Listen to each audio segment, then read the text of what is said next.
we are pleased to kick off with DocDoc because they are indeed the number one in the region. So it's also good to have Cole to be with us today.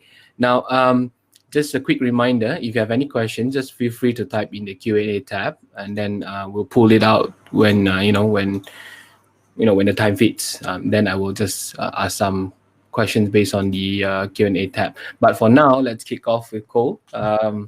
Thank you for your time. I know you're a busy man, so Malcolm has arranged this session quite in a short notice, I think. But we are happy that you grabbed the chance for us as well. So can you tell us a bit about yourself? Maybe I'm happy to be here and happy to be helpful to you guys. A bit about myself. So for the audience today is primarily entrepreneurs or a mix group.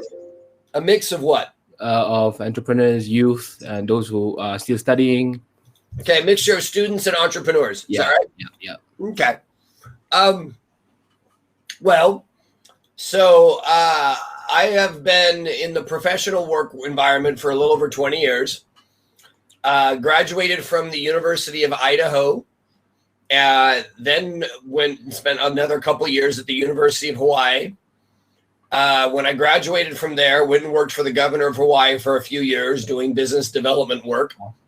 Then went back to graduate school for a couple of years at MIT and Harvard, in business school and the School of Government. After that, I moved to Singapore, spent about 7 years with Temasek Holdings as part of their direct investment team in telco, media, and technology. And then after that, started a company in the health technology space called DocDoc.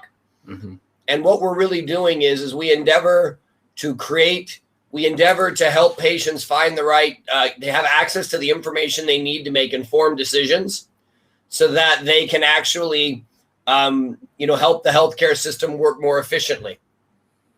Yeah, I mean, you probably have done this many times, but could you, for the benefit of our audience, briefly tell us more about DocDoc? Because sure. So,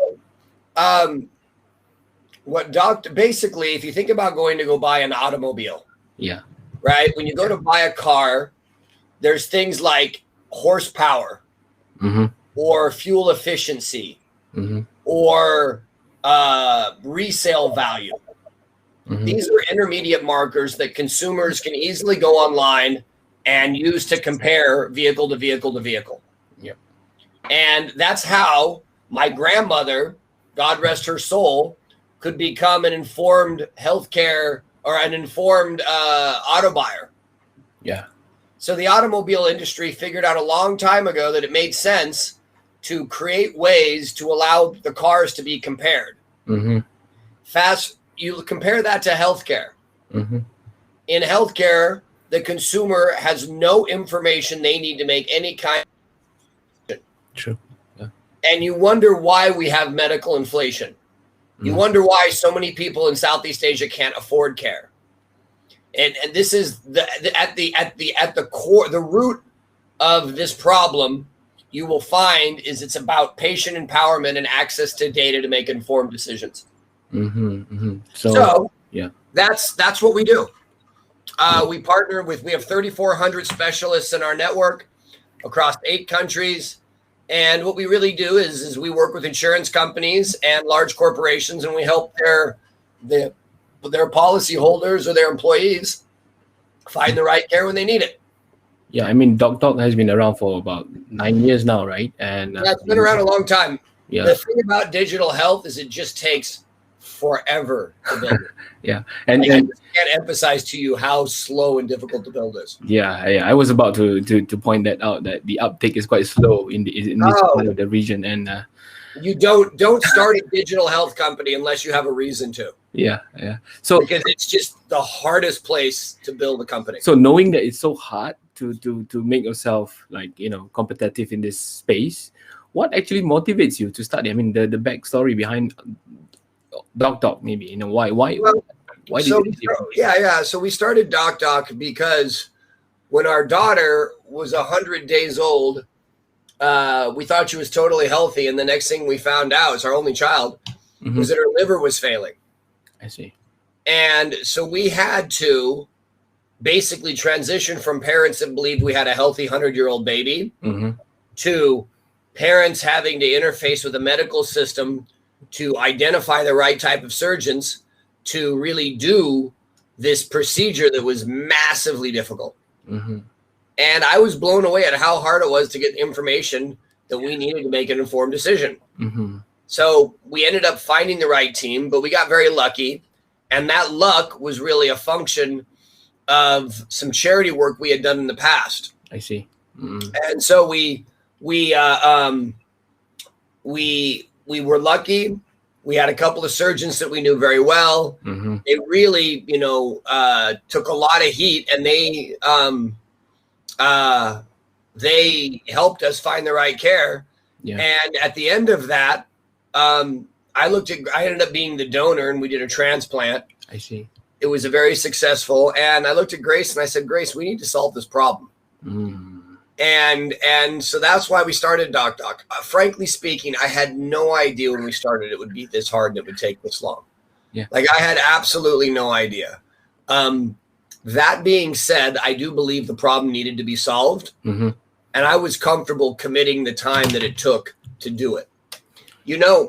The thing about life, in many ways, life is fast and it goes by in a blink of an eye. But in many ways, it's also slow. And so you're only going to get a few chances, maybe only one, to really get a unique insight into a problem. And when you get it, if you don't jump on it, I think you'll regret it your entire life. I mean, exactly. What we regret in life is not the things we do, it's the things we don't do. Exactly. And that's a really true statement. And, when you guys, as young students and young kind of entrepreneurs, it's okay. In fact, it's more than okay.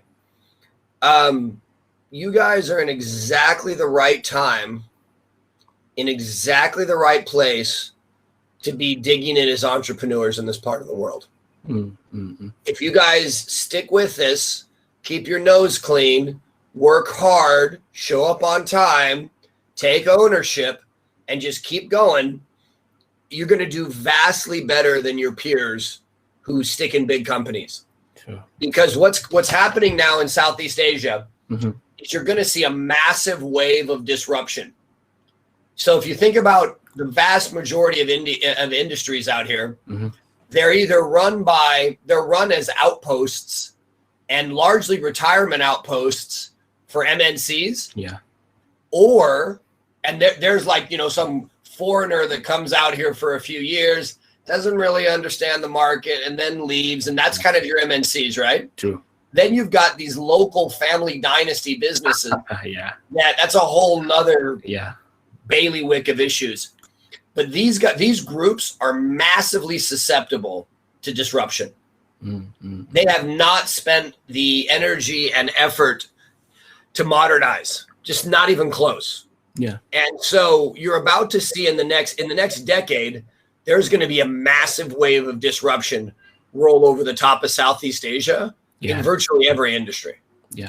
Right. The way these industries work, and I'm not even just talking about healthcare. It's not just healthcare. It's healthcare in every other industry I've looked at. Right. All of them are about to have a real crisp wave of disruption run through. And, you have to understand, like, the major thing that's driven most of the industry in this part of the world for the last 100 years has been access, political connections and access. Exactly. That's changing. Now, it's not changing overnight, but it's only going to become weaker and not stronger. You have to believe that in the next few decades. So that's what you want. You want to be on the uptick of the wave.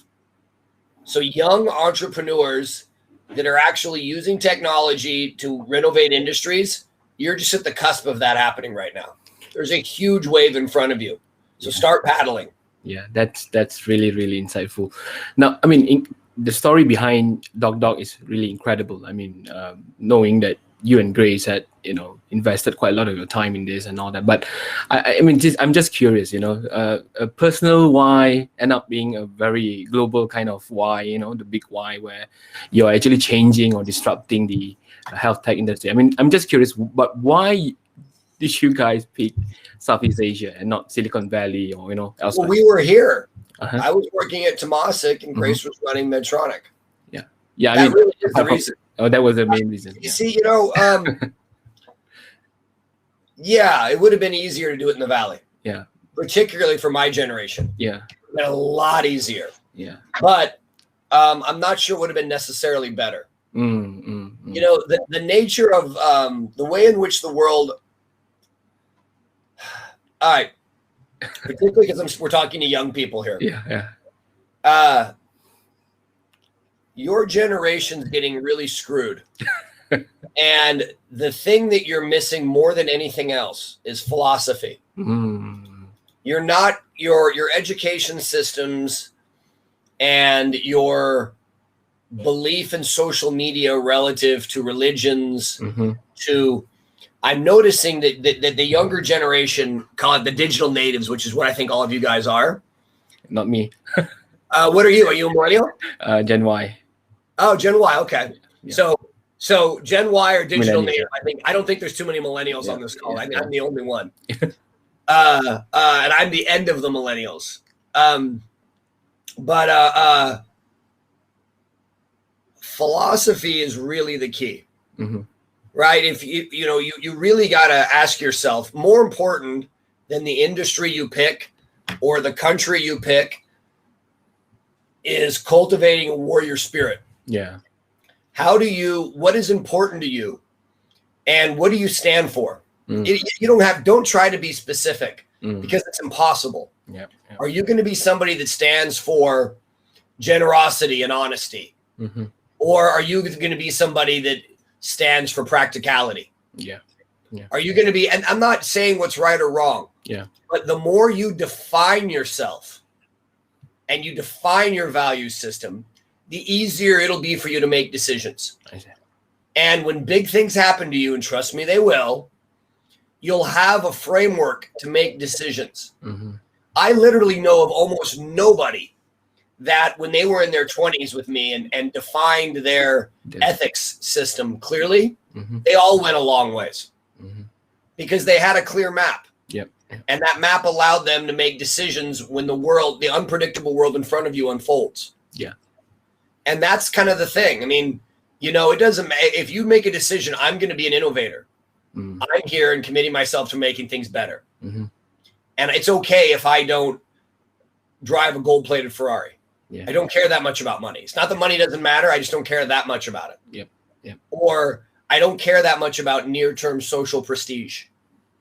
These are the things that I find, particularly in this part of the world, that really hold people back.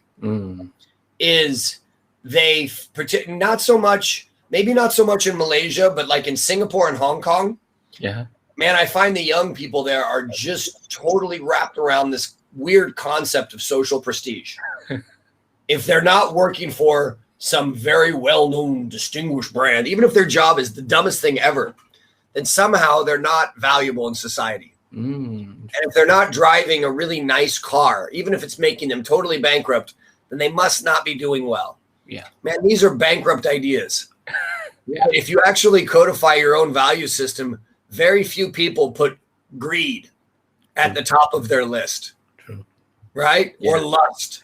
Yeah. Or, so that's a big deal. I can't emphasize to you guys enough. Spend some time studying Socrates and Aristotle and Marcus Aurelius and Friedrich Nietzsche. And these guys are Western. You can study Confucian. If you want to look at Eastern, fine. Study Buddha and Confucian and go read the I Ching. Like there's a lot of value in these texts and there's a lot of value in philosophy. And I just feel that I feel like it's being lost. People aren't valuing this. And this is the root of all of it. It really is. I mean, if you're Muslim, wonderful. I mean, Muhammad there's so much in your faith in terms of wisdom. True. If you're Christian, same thing. It doesn't matter. But study the philosophy, study the religion. That's where the root That's how you build it. That's how you build a warrior spirit. Yeah. And the warrior spirit is what allows you to be successful.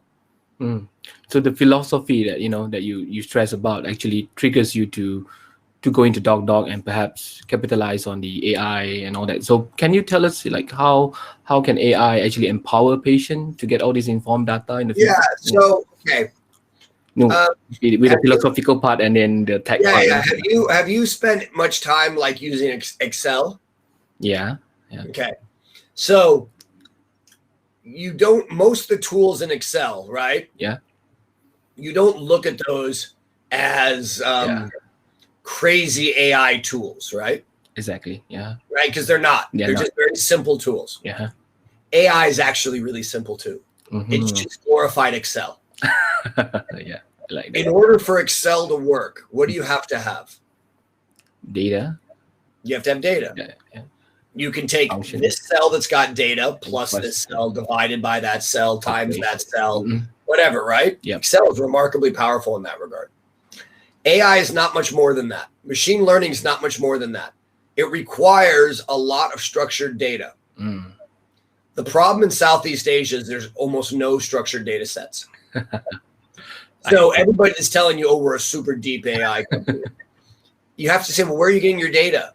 And if they don't immediately give you a crystal clear answer, then you know they're lying to you about what they're doing in AI. See, I spent a lot of time as an investor. And as an investor, one of the things that amazed me is how much entrepreneurs actually lie. Investors can be jerks, but you don't realize that they sit and get lied to all day long. And entrepreneurs love to lie with the word AI. The moment you point out something that they don't know what to do, they go, well, then the AI gets involved. Right? So at DocDoc, the way in which we've used AI is around structured data. Yeah. And we have collected more data. This is what's taken us so long. We've had to build our own data set from scratch. Yeah. Because there is no data. The hospitals don't have the data. The insurers don't have the data. Nobody in the region has the data. We're the only group that has it.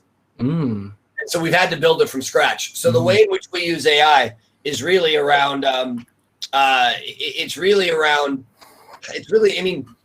not AI. I mean, I get it is AI more than anybody else out here, but it's not really neural networks and learning. I see. And because there's just the data sets aren't large enough yet. We've got about 3,400 physicians of specialists on our network. That's about a third of all the markets we operate in. It's about a third of the specialists in those markets. And we have tens of millions of data points. But if you look at like the Center for Medicare, Medicaid in the US, it's the largest electronic medical records database in the world. Yeah. I mean, they have tens of billions of data points. That's what you kind of need to start running deep AI. I see. Right. I think it's important for everybody in this part of the world, particularly if you're young. It's important to get a pretty good understanding of computer science and to understand the rudiments of what artificial intelligence is. But I don't really suspect you'll be using it out here for a while in most industries. I see. There's just not enough data. So not enough data. It's going to be a while. I mean, I agree. Yeah, I mean, in this region, when it comes to healthcare, like doctors still, in hospitals, they still love to keep all these scribble words rather than we're not we're not even in electronic medical records in most markets. Yeah. So how would be the very beginning. Then you'd have to codify electronic medical records in a common format. Now you have a lot of data. So how do you convince this? I mean, all these practitioners, GPs to it's going to be so you know how this happened in the US? The government got involved. Okay. The hospitals aren't just going to randomly decide to do this. You have to regulate it. Yeah, you're going to have to regulate the giant repositories of data and invest in it. This won't just magically happen overnight. So it is starting to happen, though. It is starting to happen. You're already seeing right now we're working with the Ministry of Health in Malaysia around doing something like this. We're working with the Ministry of Health in Singapore, and we're working with BPJS in Indonesia. So they are starting. We are starting to see governments get involved and say, hey, this all needs to be done in a common way, and it needs to be done in this kind of a system. That will enable, this is why I'm saying it's such a great time to be a young entrepreneur, because you're right there. You're right at the cusp of a lot of data formation happening. And the big incumbents are going to be remarkably slow to take advantage of it. And when it comes to personal data like healthcare and all this, one of the major concern is always privacy. How does it's interesting. Yeah. So DocDoc uses the highest data security possible, but it's amazing how few markets in Asia really care about that. Oh, really? I mean, there are some that do. Singapore, Hong Kong are remarkably stringent, but there are other markets that are just a lot more lax. Wow, amazing. It doesn't matter. If you're going to be in the space, you should find the highest common denominator, not the lowest, and build everything off of that. I see. Because it's only a matter of time before they sink your battleship with a data leak in digital health. You just can't. You need to be so much better than everybody else. It's like a fintech company. Yeah. It doesn't matter if it's you're not setting your cybersecurity standards to when you get hacked, say, well, no, I followed the rules. True. No, don't get hacked. So you have to protect yourself from entering that zone of being hacked and all that. Then you'll be in trouble, because to convince people after that will be harder. Yeah, exactly. Yeah, talking about regulation. Violate trust, you're not going to get there. Yeah. Talking about regulation, regulating the industry and all that, and also decentralizing healthcare for accessibility and all that. Have you ever thought of blockchain technology? Yeah, so blockchain is super interesting, but guys, so I dug into blockchain. We almost did an ICO a few years ago. We looked at it very carefully. And the problem is, it's just most of it's not real yet. Okay. It's just, so Bitcoin is super interesting. And I actually think it'll be worth a couple $100,000 a coin in the next 4 or 5 years. Like, that's got a long way to run, and it's a very, very, very interesting thing. But it's self-contained. Everything you need for a Bitcoin is contained inside of it. Yeah. Think about using blockchain for healthcare. You have to get the hospital to give you the data in a coded way. Yeah. And it has to be, the insurer has to accept it in that way. And then once you've normalized that, they both have to be very comfortable that all of that data is completely secure. That's not a small drop in the bucket. Agree. Yeah. Right. So we are like, a lot of people look at blockchain and they call it Internet 3.0. And I think it is. So society will be vastly better off. So when you think about what is blockchain, it's really the ability to, the most innovative part of it is not the decentralized element. It's the ability to associate a massive amount of data with the flow of money. So whenever money flows for a good, there is a massive amount of data that's associated with it. Agree. So then all that data becomes structured in the ecosystem, whatever ecosystem. Like, imagine we created the DocDoc coin and all of healthcare between insurance and all the providers with that coin. You'd have total medical transparency. And that would totally change the world. Exactly. And that will happen. And that will happen across multiple fronts. But it's a ways away. It's probably too far. It's a ways away. It's Internet 3.0. Yeah. We'll get there, but we won't get there in markets like Southeast Asia for a long time. But do you think that would be democratizing healthcare, like, in a way, or it's going to make healthcare even more expensive? What do you think? Because it's decentralized now. There's no central, decision on the pricing, the kind of service that you can offer in. So you don't need a blockchain decentralized. Blockchain is super interesting. Yeah. And the association of value and the data that the value is exchanged for is super interesting. Or the services, these services, this medical care, this knowledge package is associated with this money. Right? That's a big deal. And I think that will have a lot of applications in a variety of fields. Yeah. Take things like insurance. Fast forward 10 or 15 years, and the vast majority of insurance will all be blockchain There'll never be a person involved, and it'll just be algorithmic. I bought auto insurance, and my car got wrecked, and look, here's a way to validate this on the chain. I get paid. Smart contract done. Yep.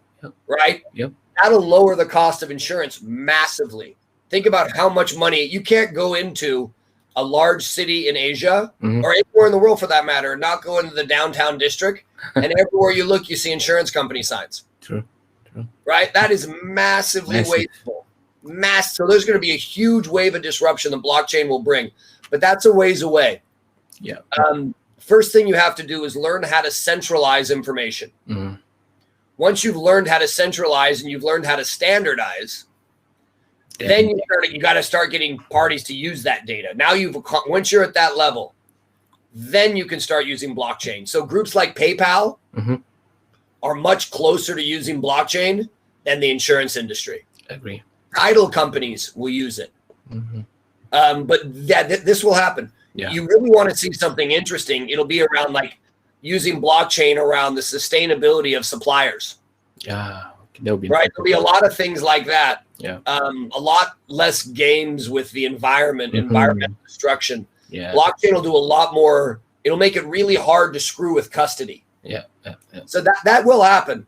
This is my point about your generation or the generation that's 20 something talking to me. Yep. If I'm 20 something, I want to understand AI. I want to understand blockchain. I want to understand decentralization. And then what I really want to do is I want to go work with a smart entrepreneur that's a decade older than me or 2 decades that will beat me up. Just beat me up for a few years. You know what I mean? Yeah. Use and abuse me. Yeah.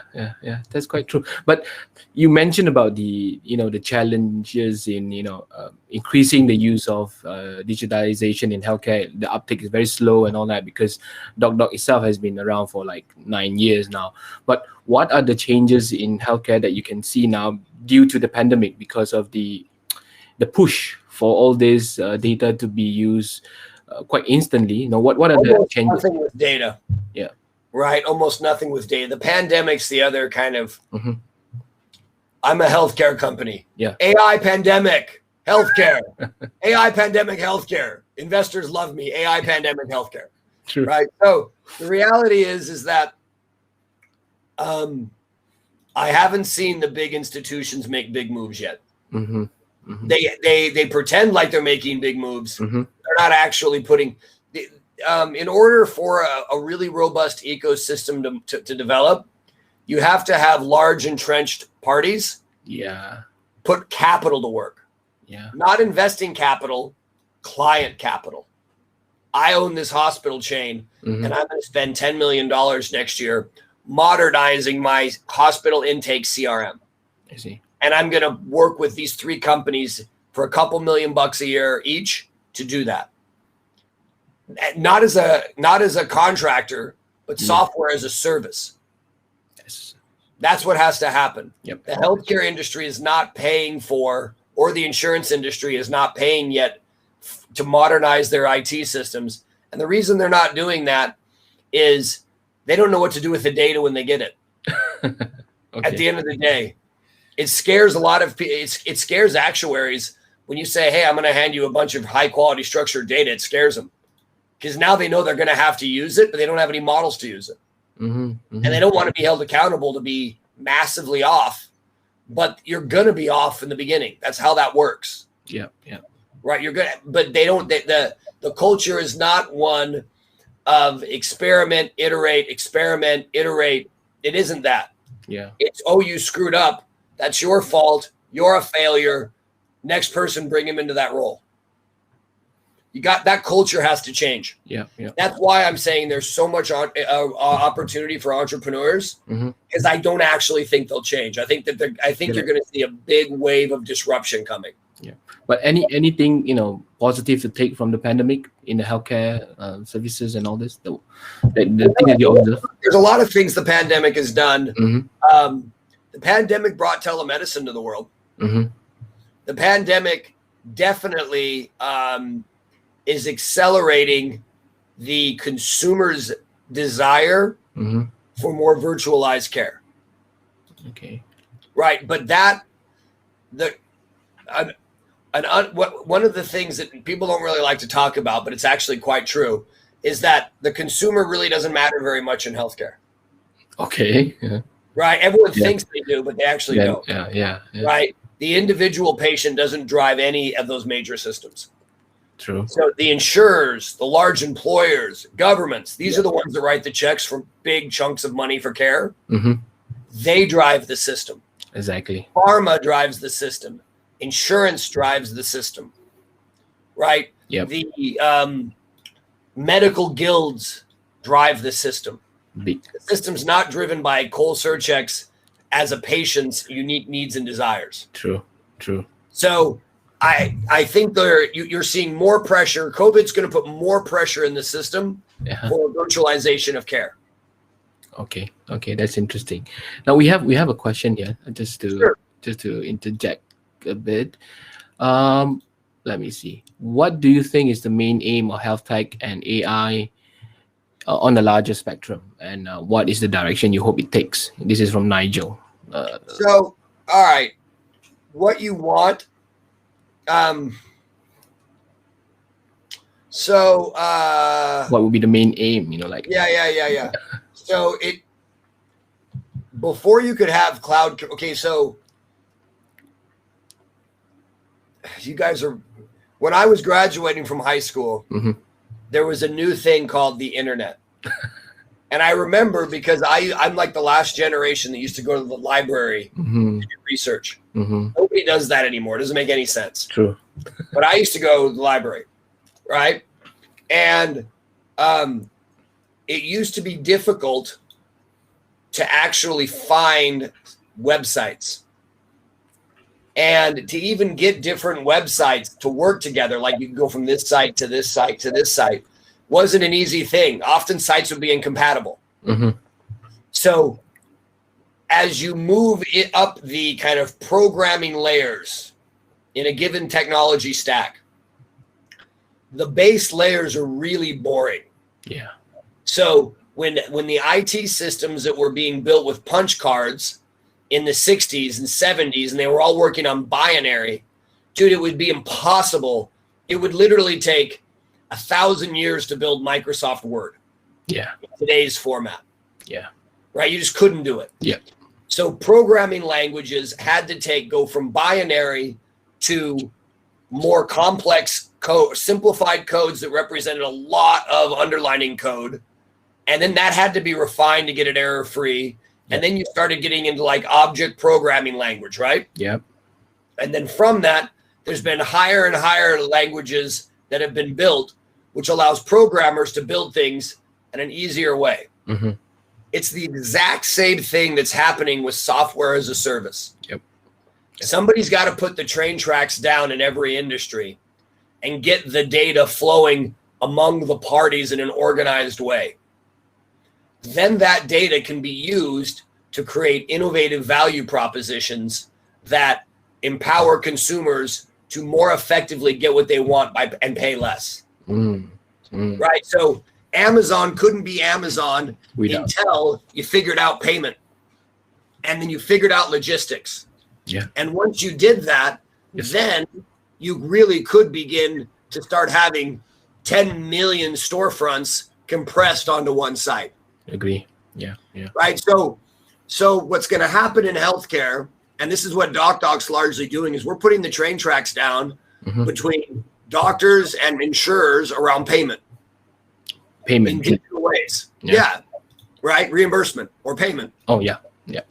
And we're using that data to then translate it into more consumer-friendly format so that patients can then interface with the system more effectively. So a lot of this isn't sexy. Yeah.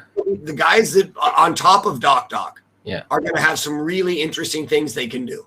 Yeah. I mean, talking about the philosophical part that you mentioned, the person holding all this data has to be ethical as well, right? Because they can do a lot of things with the data that they have. But adding on to what you mentioned, it isn't even just the data; it's the format. Think about it more like binary to object language. So the future of healthcare is going to be Cole Sirucek walks into a hospital and his electronic medical records and all the prescriptions he's taken for the last 10 years, and it's all in one place, and every diagnosis, and it's all machine readable. And a machine says, oh, Cole's coming in complaining about back pain right next to his lower left kidney. Oh, immediately. Yeah. And he says that he drank last night and something else and something else and something else. And then it's going to be able to draw patterns in that to tell the physician, hey, you might want to check for the propensity for, I don't know. Yeah. Some particular ailment. Yeah. So that's coming down the pike. So at this moment, like this is from Kevin. He asked about how does DocDoc give decision to users at this point with DocDoc features? How does it work in terms of giving the information to the patients? Yeah. So we literally have had to go door to door to 3,400 physicians across 70 specialties, and we've had to collect the practice pattern data from the clinic. It's the only place that has it. And then what we've had to do is, after we did that, we then had to put it into a machine readable format. So one of our insurance clients, when one of their policyholders needs care, they will go to our system. They'll talk to one of our physicians. Our physician will then use our system to automatically create a doctor discovery report recommending 3 doctors to them. Okay. Those doctors will be uniquely relevant to the patient's unique needs. I see. So you're doing matching with the, and do they have to pay the patient? Do they have to pay, or no? The insurer pays. So I need to have an insurance in order to use DocDoc. Yeah, right now you have to have an insurance. That's right. Okay, clear. So we have another question from Jenny, or maybe I'll go to Nigel's question first. I think this is related to the question that we'll ask you later, but I'll go for. Let's see. What is your view? Fiza's question. What is your view on having a data sharing of anonymized clinical and demographic data impact to the ecosystem? I think it's going to be super valuable. At some point in the future, all of this. At some point in the future, every one of Southeast Asian countries are going to set up a health exchange, and they're going to say, look, all the claims data from every hospital, from every clinic, it all goes into one exchange, and then from the exchange to the payer. Okay. And then you'll have the ability to access the exchange for anonymized data. I want all the data for 58-year-old females that have no pre-existing conditions and are not morbidly obese that get a knee replacement. That would also help research, right? In terms of medical research. That'll help everything. Yeah. That's the base layer I'm talking about of the industry. Yeah. Okay. Right. That's internet 1.0. Yeah. All right. Another question that I think my question to you is, what's your vision for the future of medicine and healthcare? I think you answered that partially, but maybe you can kind of position your point to young entrepreneurs who wish to enter the same space. Your vision to this in digital health. Yeah, and AI in healthcare maybe. So I would stay clear. I'd be very careful about launching a company in digital health. Okay. I think it is a remarkably difficult place. I think if I was going to look at the types of companies to be launched, I'd be looking at InsurTech, and I'd be looking at InsurTech that was disruptive. I wouldn't try to be an insurance enabler. I want to be a disruptor. And I think this is very important. Stay out of the enablement business in Southeast Asia. It's not going to bode well. Yeah. These organizations they don't have a history of investing in R&D. Yeah. They don't have a history of being comfortable with new concepts and ideas. And also the patient to wait for the outcome, right? Because the MNCs have all done their product, their R&D somewhere else, and then brought it in. Yeah, true. Right? So there's no culture in those organizations of R&D out here. And then the local families are all followers. Yeah. They tend to kind of say, well, we're just going to follow that or this, or that we're not a leader, we're a follower. We're a fast follower, and we have better relationships. That's our edge. Yep. Better relationships in a local market, and we're fast followers. So being an enabler is a miserable environment in that environment. Sure. What you want to be is a disruptor. And that space in Southeast Asia, I think, is quite challenging. Like what Naija mentioned here, he asked about the challenge of these rural areas without connectivities. You have a lot of places without internet, and Yeah. So telemedicine's a commodity. Yeah. Right. You don't, whatever you do as an entrepreneur, don't launch a commodity. Right. So there are huge opportunities in helping 500 million people in Southeast Asia and South Asia get access to care. Yeah. And financing that care. Yeah. But I think the real money will be made in the financing of it. The financing part. Right. It'll be in insurance distribution and like which is a way to pay for it. Yeah. There'll be ways to get more efficient ways to get access to inexpensive insurance to, 99% of Indonesia.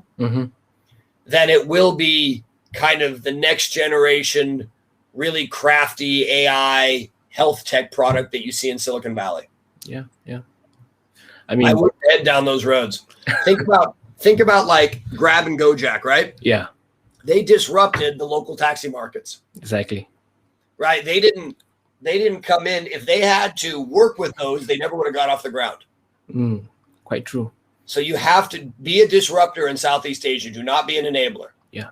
And using that example, you can see how Gojek actually pushed the government to increase the network coverage in areas where there's no internet, because you need to use Gojek now. And, it actually pushes the government to make some changes to the policies that they have. Yeah. And Gojek and Grab will do a much better job here of bringing massive amounts of data into their system. Yeah. I mean, they claim to have the data now, but they actually don't. Their system isn't that sophisticated yet. Yep. But it's heading there. But they give them 5 years, and they will be collecting a massive amount of structured data, and that data will be interesting for a whole variety of reasons. Exactly. All right. So another question from Jenny here. What's your plan, and are there any upcoming plans for DocDoc in the next 5 to 7 years? I'm not sure why 7, but yeah, no. I mean, look, we're building the train tracks. Yeah. That will. We expect that we're in the process now of closing several large government contracts in the region. So we'll be part government contractor. We're also working with several large insurers to actually provide our own insurance products. So we'll be part insurer, and we'll be at some part an enabler of some insurers. I don't know who. I don't know how many. 2 years ago, I would have told you we would be an enabler across the industry. But I think we're going to have to shake the industry before they enable. Timing is also important, right? I mean, yeah. That's the hardest part. Yeah. The hardest part is not identifying the right solution. It's the timing of it. Is to make sure you call it at the time when there's enough pressure in the system. True. What about your, competitive edge as compared to the other, startups in this area, in this space now? What do you think? You know what? Don't worry about competitive. Yeah. I've never seen, in all of Southeast Asia, I've yet to see a competitive dynamic that destroyed businesses. There's too much greenfield out there. And most of the startups are so unsophisticated in their approaches that I wouldn't worry about that so much. I don't put any thought or lose any sleep on any competitor, nor have I ever lost a contract to a competitor. Yeah. All right. Any hard part is to get into the incumbent. It's not vis-a-vis your competitor. Yeah. Okay. Any other question from the floor? Just in case, feel free to ask. It's not, every day you get to talk to Cole. Let me. Or you want to. Let me check. Any more coming in? Questions? Malcolm, you want to ask anything? Just in case. Let me check in the Q&A part. DM, no more. All right. So while waiting for them to kind of structure the questions, What are you most proud of about DocDoc to this day from Anne? I think not quitting. Okay, not quitting. I think that it, so there's this great idea. It's called, there's a saying, woofio. We're fucked, it's over. Right? Yeah. And there has been more than a few times when I've just gone, woofio. Like, yeah. And the team sat down and we looked at it and we analyzed and we figured out a new way forward and we moved forward. Yeah. Yeah. And I, at the end of the day, the real play is if you are in business long enough, you will make a lot of money. But the question is how long? Any advice on that? How long? I don't know that I mean, so when I first started, I would have told you fail fast and move on. Fail fast. There's a lot of advice on that. Yeah. But you know what I'm seeing more and more? People that fail fast fail all the time and they don't actually get any better because they quit. Quite true. It's hard to figure this stuff out. And most startups fail because the founders, not always, but most startups fail because the founders lose faith. There's a reason why you start most companies. Yeah. Right? And that reason's probably pretty accurate. So you're probably not wrong. Maybe you're a little early, right? But you're probably not wrong. You just have to wait. So, well, yeah, or you just don't quit. I mean, if the universe, like, look, I can't promise you DocDoc's going to be $1 billion company. Yeah, yeah. I can promise you I won't quit. True. I will run out of ability to continue. Yeah. Right? I've already committed to that. Yep. And I think that has to be kind of the way in which you become an entrepreneur. There's nothing wrong with being a gritty entrepreneur. I think that particularly when you're young, people see you as a gritty entrepreneur. That's okay. Yeah. You'll get a few different times to get shots on goal. Yeah. We have another question from Yup here. Where is DocDoc now in rolling out, and what would be the next major achievement you are aiming for? Kind of related to what you mentioned just now, but maybe you can, Yeah, so we're in Singapore, Malaysia, Hong Kong, and Indonesia, and the Philippines. And I think that the next big milestone will be regulatory. We have some big regulatory transitions that we'll be announcing. And then all of a sudden, we're on the other side of the regulatory hurdle.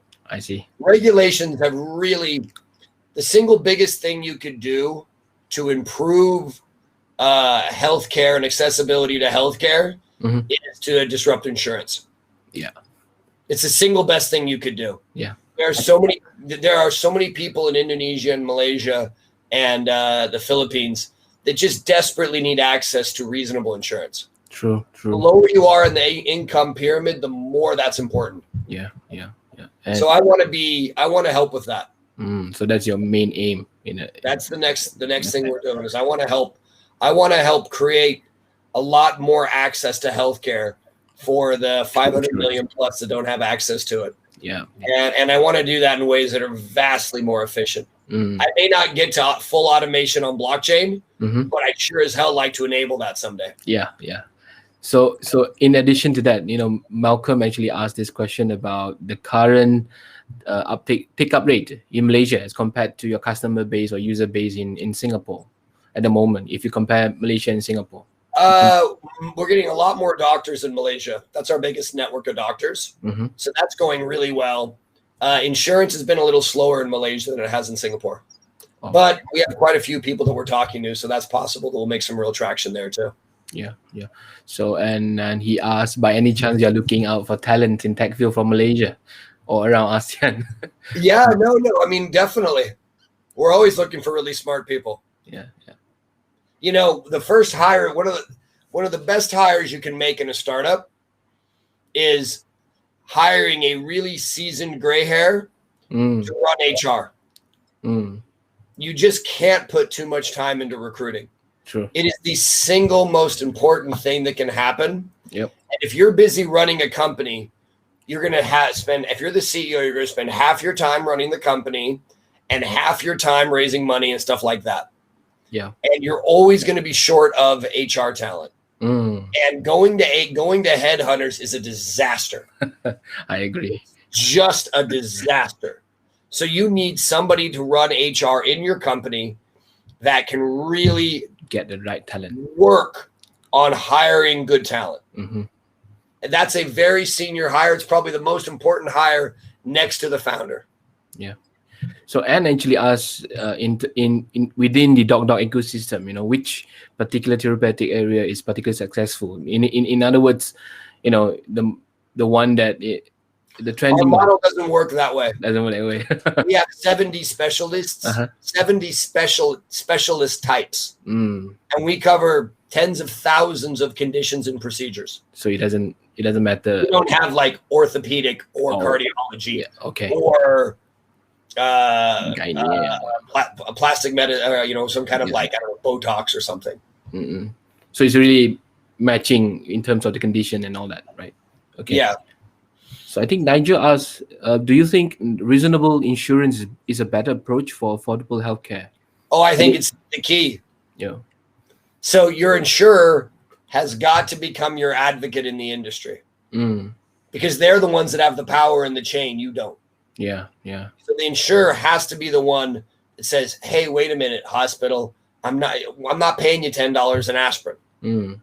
But that doesn't make any sense. But in this region, since you've been here for quite some time, how do you perceive the acceptance of insurance among the population in the region? It's like in Malaysia, there's quite a number of them who resist it. Mixed. Yeah. Mixed. I don't think the industry has done a good job of creating products that help the average consumer. The insurance industry is not consumer centric at all. Right? It just hasn't been. And there are real needs there. I can see real needs for the average family of 4 that makes $10,000 a year in Indonesia. Man, that group has a real need for critical illness health insurance. Yeah. They have a real need for, the kinds of insurance that would bankrupt them, or the kinds of medical problems that would bankrupt them.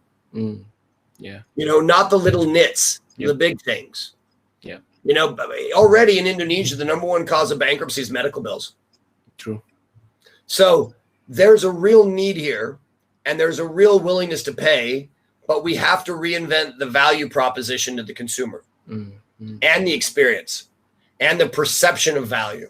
Yeah, the perception of value, I think, is quite important because. Well, I mean, look, the insurers right now are selling lottery tickets. Yeah. They're literally lottery tickets. They're crafting the policy in a way that you're going to make a lot of money when you retire. It's incredibly. It has to be a cancer tumor square, no round cancer tumors, square, because they know that that's only 1% of cancer. And then they advertise it like it's a cancer rider. No, it's not. It's a square tumor cancer rider. Quite true. They're really leveraging, they're really taking advantage of the medical literacy and the insurance literacy of the consumer. And there's a lot of room here to really innovate that. True, yeah. Especially when patients actually get informed data, information and all that, then they will realize that they are paying too much for something they could have paid maybe half or maybe. Yes. Yeah. Or what's even better? Yeah. Bring them the same product for half the cost. Yeah. I mean, just bring it in. Just come in. This is what I mean by disruption. Yeah. Look at the industries that you're interested in, entrepreneur, and say, how do I do this for half the price? How do I do this in a way that they cannot follow me? Yeah. That's where you're going to build good businesses. Great. That's a great tip. I think we are running out of time. Cool. Well, I really appreciate you guys taking the time. Thank you. But before we wrap up this session, the typical startup grind culture is to have rapid fire questions to our speakers. So, you have any rapid fire questions? Here we go. I have like 7 here. So, yeah. First one, are you a morning person or a night owl? Night owl. All right. Are you a high fiver or a hugger? You give high five? Hugger. What's your favorite superhero? Iron Man. Most favorite place to scuba dive? Raja Ampat. Wow. Okay. What do you love the most about your job? My team. Your team. Best thing about Singapore? Bali. If you could make a documentary about anything, what would that be? A documentary about anything, what would that be? The exploitations of the oceans. Yeah, interesting. Yeah, I think that's all from me for the rapid fire questions, but very insightful. I mean, I thoroughly enjoyed the session with Cole today, and I hope all of you felt the same. So now I'm going to pass to Malcolm because we're going to have some 15 minutes networking session. All right. Yep. Hey, Mal, it was really a pleasure, guys. Thank you very much. Yeah.